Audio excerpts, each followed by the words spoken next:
Most people think revolutions begin because countries are poor and desperate. They're wrong about this fundamental misunderstanding of history. Some of the most powerful revolutions in history happened not when economies were collapsing catastrophically, but when they were rapidly growing and transforming. Growth creates expectations among people. Expectations create pressure on political systems. And when societies change faster than their political systems can handle, the result can be explosive and revolutionary. This paradox has repeated many times throughout history. Countries that modernize quickly face greater instability if political reform doesn't accompany economic change. Growth without political participation creates resentment. Modernization without cultural sensitivity creates backlash. In the 1970s, one country seemed to be on the path to becoming the next economic powerhouse of the Middle East. Its economy was booming dramatically. Oil money was pouring in from global markets.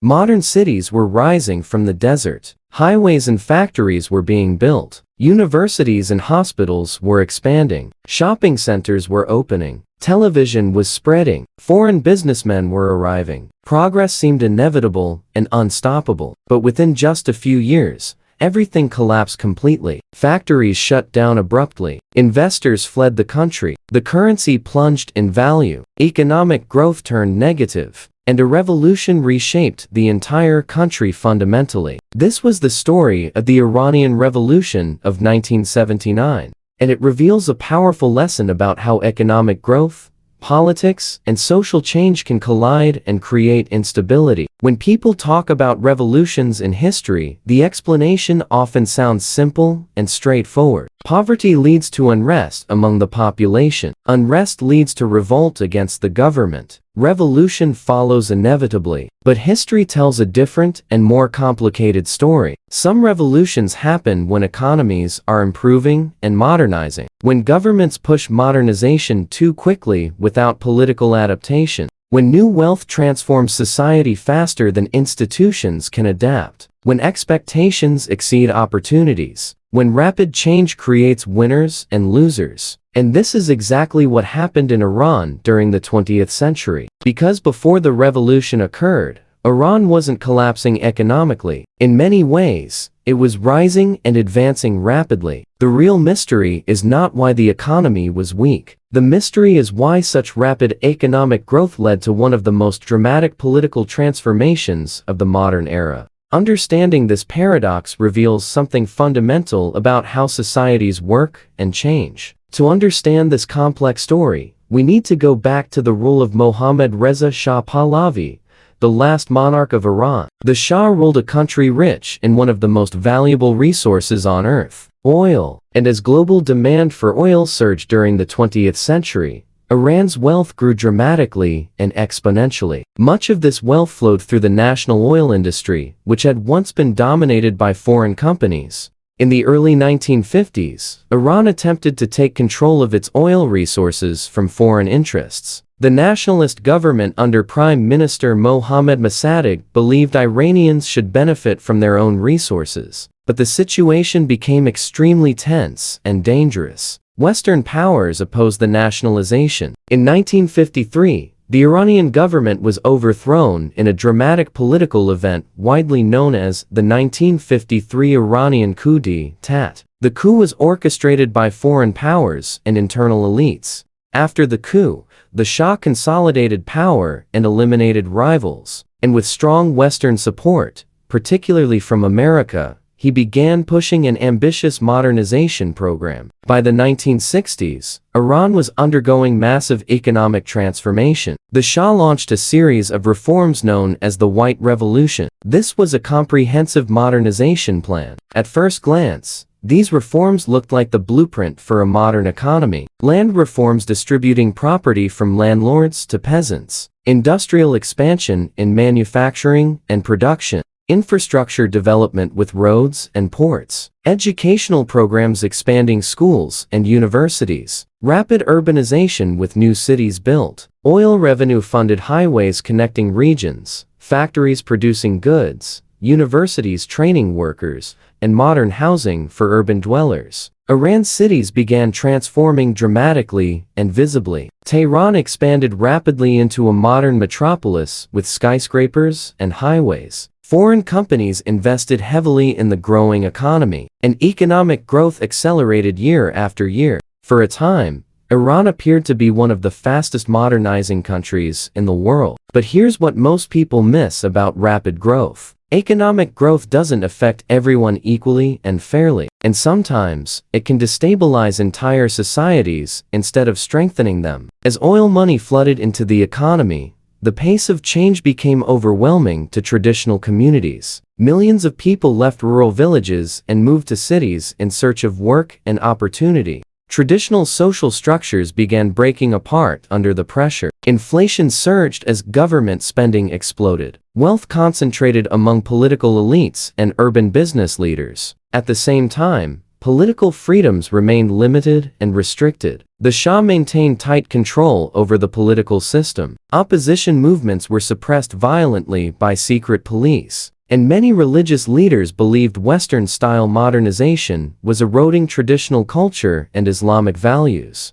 Among those critics was a religious scholar who would later become the central figure of the revolution. His name was Ruhollah Khomeini. He was educated in religious seminaries. He studied Islamic law and theology. He became a respected religious authority. Khomeini argued passionately that the Shah's reforms were destroying Iran's identity. He criticized the government's ties to Western powers and American influence. He believed the Shah was betraying Islamic principles. He opposed land reforms that hurt religious institutions. He opposed women's education that changed society, and he began building a powerful opposition movement rooted in religious institutions and mosques. He used sermons to spread his message. He distributed recorded speeches. He communicated with followers through letters. At first, this opposition seemed fragmented and divided, but the tension inside Iranian society was growing steadily, and eventually, the pressure reached a breaking point that could not be ignored. The social pressures created by rapid growth were immense. Peasants who moved to cities faced different expectations. Urban life was expensive. Education was different. Women entered the workforce. This troubled conservatives. Secular schools replaced religious education for many. Traditional values seemed to be disappearing. Corruption was widespread among elites. Political leaders grew rich from oil revenues. Regular Iranians didn't see the benefits. Young educated people wanted jobs but found limited opportunities. The Shah's secret police arrested dissidents. Torture was documented. Fear spread throughout the country. Yet the government seemed unable or unwilling to address these pressures through political reform. The Shah believed modernization required centralized control. He refused to share power. He refused democratic participation. This created a dangerous situation. Economic growth without political opening. Modernization without representation. Expectations rising while freedoms decline. This combination proved explosive. By the late 1970s, Iran's economy was experiencing severe strain and stress. The global oil boom had dramatically increased government revenue significantly, but it also triggered massive inflation that hurt ordinary people. Housing costs skyrocketed beyond affordability. Income inequality widened dramatically. Urban unemployment grew despite the economic growth. Hospitals could not keep up with population growth. Schools were overcrowded. Traffic congested the cities. At the same time, political dissatisfaction intensified among workers and students. Students protested against the government and demanded reform. Workers went on strike for better conditions and wages. Religious leaders mobilized supporters against modernization and Western influence. And the Shah's government struggled to control the unrest. The secret police arrested protesters, but this only created more anger. Executions were rumored. Torture was documented. Fear mixed with anger. Then the protests spread across the entire country. Demonstrations grew larger and larger each day. Factories stopped operating due to strikes. Oil production slowed dramatically. And suddenly, the economic engine that powered the country began to stall completely. Unemployment began rising despite oil revenues. Businesses closed. Banks lost confidence. The economic miracle seemed to end suddenly. In 1979, the Shah fled Iran with his family. Shortly afterward, Ruhollah Khomeini returned from exile in Iraq and France, and the Iranian Revolution transformed the country's political system fundamentally. But the revolution didn't just reshape politics and government. It also triggered a massive economic shock that devastated the nation. After the revolution occurred, the structure of Iran's economy changed dramatically. Foreign investors withdrew their capital immediately. International businesses left the country. Industrial production fell sharply. Capital flight accelerated as money left the country. Luxury imports stopped. Unemployment soared significantly. People who had invested their life savings lost everything. Then another crisis struck the nation. In 1980, Iraq invaded Iran, beginning the devastating Iran-Iraq War. The conflict lasted 8 years continuously. It drained national resources completely, destroyed infrastructure across the country, and disrupted oil production severely. Young men were conscripted for military service. Families lost sons and brothers. Cities were bombed. Oil facilities were destroyed. Economic output declined. At the same time, the new government faced increasing tensions with Western countries. International sanctions began isolating Iran from global financial systems. Trade became more difficult and restricted. Investment slowed to almost nothing, and economic growth stagnated for years. A country that had once been experiencing explosive modernization now faced deep economic challenges and uncertainty. Living standards declined for ordinary people. Medical shortages appeared. Food prices rose. Gasoline was rationed. The currency lost value. Savings were wiped out. What had seemed like unlimited growth and prosperity vanished suddenly. The economic miracle reversed into crisis. Growth reversed into decline. The promises of rapid modernization were broken. The story of Iran's revolution reveals something important about economic development. Rapid growth can transform societies fundamentally. But if political institutions cannot adapt to those changes, instability can follow inevitably.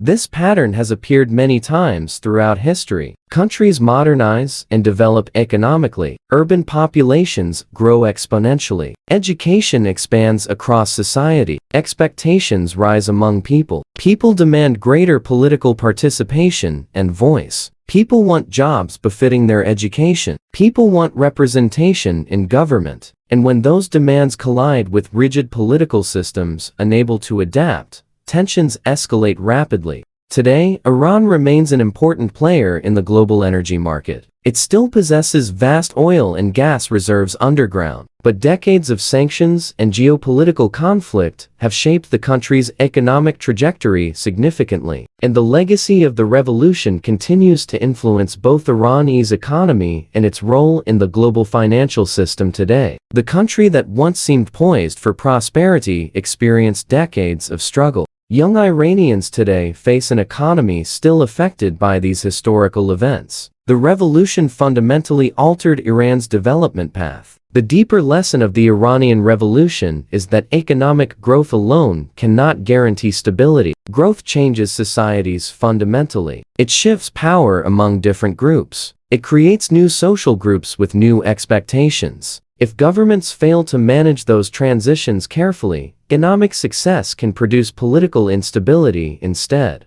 In other words, economic development is not just about GDP numbers or industrial output. It's about how societies adapt to rapid change. It's about managing the transition from agricultural to industrial society. It's about creating institutions that can handle new demands. And history shows that the most dangerous moment for many governments is not when economies are collapsing catastrophically. It's when they are transforming too quickly and creating social disruption. Economic history often focuses on numbers and statistics, growth rates and percentages, oil revenues and exports, trade balances and deficits. But behind those numbers are societies struggling to adapt to change. Factories replace farms throughout the countryside. Cities expand rapidly. Traditions collide with modernization, and entire generations begin imagining a different future. Sometimes those changes produce prosperity and progress.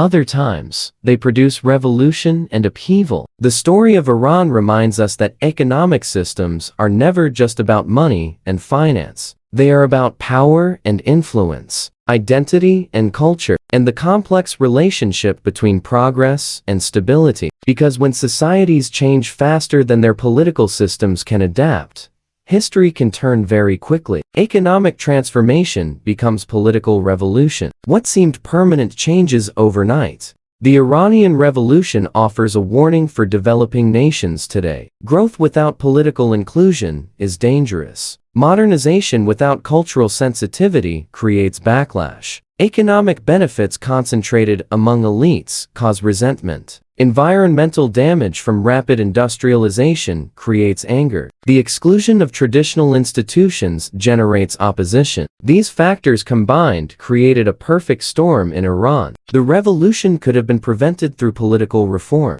If the Shah had allowed some political participation, if wealth had been shared more widely, if cultural concerns had been addressed, if corruption had been reduced. But he chose authoritarianism instead. He chose to suppress rather than adapt. He chose speed over legitimacy, and the result was one of the most dramatic revolutions of the 20th century. The lesson is clear. Economic development without political development creates instability. Growth without inclusion creates revolution. Modernization without cultural respect creates backlash. The most stable developing nations balance economic growth with political reform. They share benefits widely. They respect cultural institutions. They create space for participation. They reduce corruption. They allow voices to be heard. This balanced approach prevents the revolutions that destroy everything. If this story gave you a deeper perspective on how economics and politics shape entire nations and their futures, then you've understood something important about the world. The most powerful economic stories are often hidden inside history, waiting to be discovered. Understanding these patterns helps us see how societies work and change. Understanding helps us avoid similar crises in the future. The Iranian Revolution demonstrates that economic success and political failure can coexist. A booming economy does not guarantee stability. A modernizing nation facing rigid politics will explode. This lesson applies to many countries today. Nations experiencing rapid growth must also expand political participation. They must share benefits widely among different groups. They must respect cultural traditions and values. They must reduce corruption among leadership. They must allow diverse voices and perspectives. They must build institutions that can handle change. Countries that ignore these lessons risk following Iran's path. They risk rapid growth followed by revolutionary collapse. They risk destroying the very prosperity they built. The most successful developing nations understand this balance. They pursue growth and progress, but they also pursue inclusion and participation. They advance economically while respecting culture. They modernize while preserving identity. They build prosperity that everyone shares. This balanced approach creates stability alongside growth. It prevents the revolutions that destroy everything that was built. Iran's experience teaches us that sustainable development requires both economic and political progress.